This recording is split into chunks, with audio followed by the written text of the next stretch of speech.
अध्याय 3 कर्मयोग। अर्जुन ने कहा, हे जनार्दन, हे केशव, यदि आप बुद्धि को सकाम कर्म से श्रेष्ठ समझते हैं तो फिर आप मुझे इस घोर युद्ध में क्यों लगाना चाहते हैं? आपके व्यामिश्रित उपदेशों से मेरी बुद्धि मोहित हो रही है, अतः कृपा करके निश्चय पूर्वक मुझे बताएं कि इनमें से मेरे लिए सर्वाधिक श्रेयस्कर क्या होगा। श्री भगवान ने कहा, हे निष्पाप अर्जुन, मैं पहले ही बता चुका हूँ कि आत्म साक्षात्कार का प्रयत्न करने वाले दो प्रकार के पुरुष होते हैं। कुछ इसे ज्ञान योग द्वारा समझने का प्रयत्न करते हैं तो कुछ भक्तिमय सेवा के द्वारा।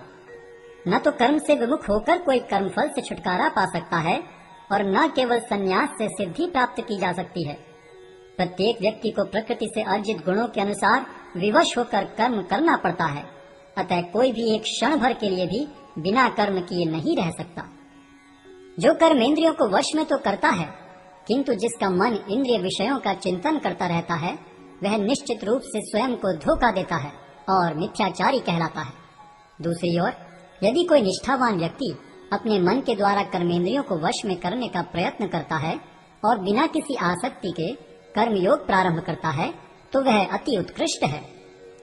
अपना नियत कर्म करो, क्योंकि कर्म न करने की अपेक्षा कर्म करना श्रेष्ठ है। कर्म के बिना तो शरीर निर्वाह भी नहीं हो सकता। श्री विष्णु के लिए यज्ञ रूप में कर्म करना चाहिए, अन्यथा कर्म के द्वारा इस भौतिक जगत में बंधन उत्पन्न होता है। अतः हे कुंती पुत्र, उनकी प्रसन्नता के लिए अपने नियत कर्म करो, इस तरह तुम बंधन से सदा मुक्त रहोगे। सृष्टि के प्रारंभ में समस्त प्राणियों के स्वामी ने विष्णु के लिए यज्ञ सहित मनुष्यों तथा देवताओं की संततियों को रचा और उनसे कहा, तुम इस यज्ञ से सुखी रहो, क्योंकि इसके करने से तुम्हें सुख पूर्वक रहने तथा मुक्ति प्राप्त करने के लिए समस्त वांछित वस्तुएं प्राप्त हो सकेंगी। यज्ञों के द्वारा प्रसन्न होकर देवता तुम्हें भी प्रसन्न करेंगे और इस तरह मनुष्यों तथा देवताओं के मध्य सहयोग से सबों को संपन्नता प्राप्त होगी। जीवन की विभिन्न आवश्यकताओं की पूर्ति करने वाले विभिन्न देवता यज्ञ संपन्न होने पर प्रसन्न होकर तुम्हारी सारी आवश्यकताओं की पूर्ति करेंगे, किंतु जो इन उपहारों को देवताओं को अर्पित किए बिना भोगता है, वह निश्चित रूप से चोर है। भगवान के भक्त सभी प्रकार के पापों से मुक्त हो जाते हैं, क्योंकि वे यज्ञ में अर्पित किए भोजन प्रसाद को ही खाते हैं। अन्य लोग जो अपने इंद्रिय सुख के लिए भोजन बनाते हैं, वे निश्चित रूप से पाप खाते हैं। सारे प्राणी अन्न पर आश्रित हैं, जो वर्षा से उत्पन्न होता है। वर्षा यज्ञ संपन्न करने से होती है और यज्ञ नियत कर्मों से उत्पन्न होता है। वेदों में नियमित कर्मों का विधान है और ये वेद साक्षात श्री भगवान से प्रकट हुए हैं। फलतः सर्वव्यापी ब्रह्म यज्ञ कर्मों में सदा स्थित रहता है। हे प्रिय अर्जुन, जो मानव जीवन में इस प्रकार वेदों द्वारा स्थापित यज्ञ चक्र का पालन नहीं करता, वह निश्चय ही पाप में जीवन व्यतीत करता है। ऐसा व्यक्ति केवल इंद्रियों की तुष्टि के लिए व्यर्थ ही जीवित रहता है।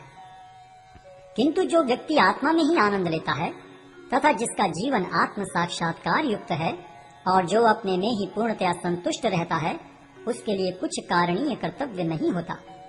स्वरूप सिद्ध व्यक्ति के लिए न तो अपने नियत कर्मों को करने की आवश्यकता रह जाती है, न ऐसा कर्म न करने का कोई कारण ही रह जाता है। उसे किसी अन्य जीव पर निर्भर रहने की आवश्यकता भी नहीं रह जाती। अतः कर्म फल में आसक्त हुए बिना मनुष्य को अपना कर्तव्य समझकर निरंतर कर्म करते रहना चाहिए, क्योंकि अनासक्त होकर कर्म करने से उसे पर ब्रह्म की प्राप्ति होती है। जनक जैसे राजाओं ने केवल नियत कर्मों को करने से ही सिद्धि प्राप्त की। अतः सामान्य जनों को शिक्षित करने की दृष्टि से तुम्हें कर्म करना चाहिए। महापुरुष जो आचरण करता है, सामान्य व्यक्ति उसी का अनुसरण करते हैं। वह अपने अनुसरणीय कार्यों से जो आदर्श प्रस्तुत करता है, संपूर्ण विश्व उसका अनुसरण करता है। हे प्रथापुत्र, तीनों लोकों में मेरे लिए कोई भी कर्म नियत नहीं है। न मुझे किसी वस्तु का अभाव है और न आवश्यकता ही है, तो भी मैं नियत कर्म करने में तत्पर रहता हूँ। क्योंकि यदि मैं नियत कर्मों को सावधानी पूर्वक न करूँ, तो हे पार्थ, यह निश्चित है कि सारे मनुष्य मेरे पथ का ही अनुगमन करेंगे। यदि मैं नियत कर्म न करूँ, तो ये सारे लोग नष्ट हो जाएंगे। तब मैं अवांछित जन समुदाय को उत्पन्न करने का कारण हो जाऊंगा और इस तरह संपूर्ण प्राणियों की शांति का विनाशक बनूंगा।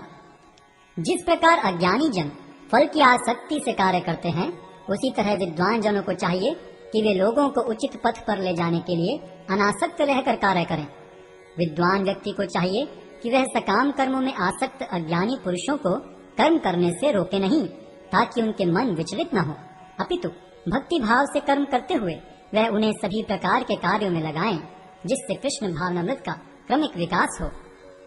जीवात्मा अहंकार के प्रभाव से मोहग्रस्त होकर अपने आप को समस्त कर्मों का कर्ता मान बैठता है, जबकि वास्तव में वे प्रकृति के तीनों गुणों द्वारा संपन्न किए जाते हैं।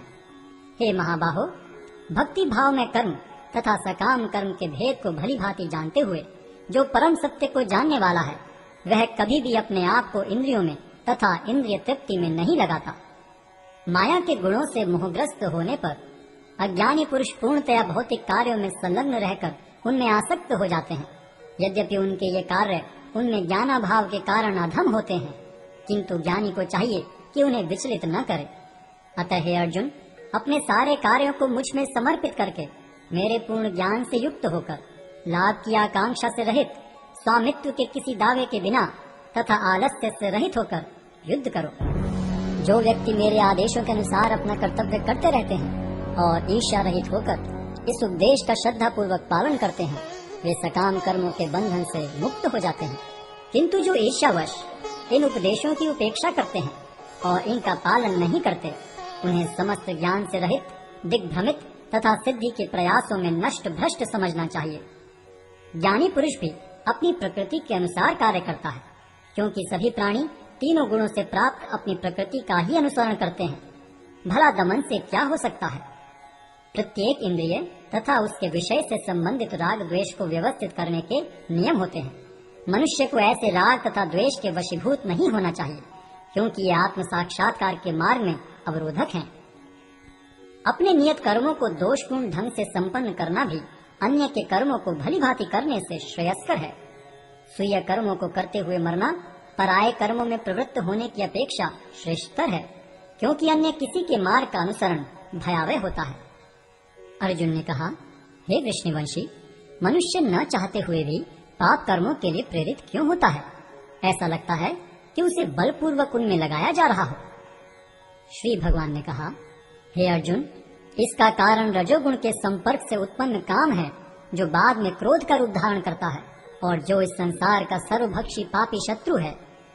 जिस प्रकार अग्नि धुएं से, दर्पण धूल से अथवा भ्रूण गर्भाशय से आवृत रहता है, उसी प्रकार जीवात्मा इस काम की विभिन्न मात्राओं से आवृत रहता है।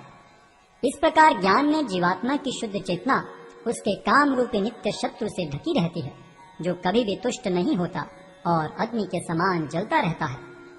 इंद्रियां, मन तथा बुद्धि इस काम के निवास स्थान हैं। इनके द्वारा यह काम जीवात्मा के वास्तविक ज्ञान को ढककर उसे मोहित कर लेता है। इसलिए हे भरतवंशियों में श्रेष्ठ अर्जुन, प्रारंभ में ही इंद्रियों को वश में करके इस पाप के महान प्रतीक काम का दमन करो और ज्ञान तथा आत्म साक्षात्कार के इस विनाशकर्ता का वध करो। कर्मेंद्रियां जड़ पदार्थों की अपेक्षा श्रेष्ठ हैं। मन इंद्रियों से बढ़कर है, बुद्धि मन से भी उच्च है और वह आत्मा बुद्धि से भी बढ़कर है।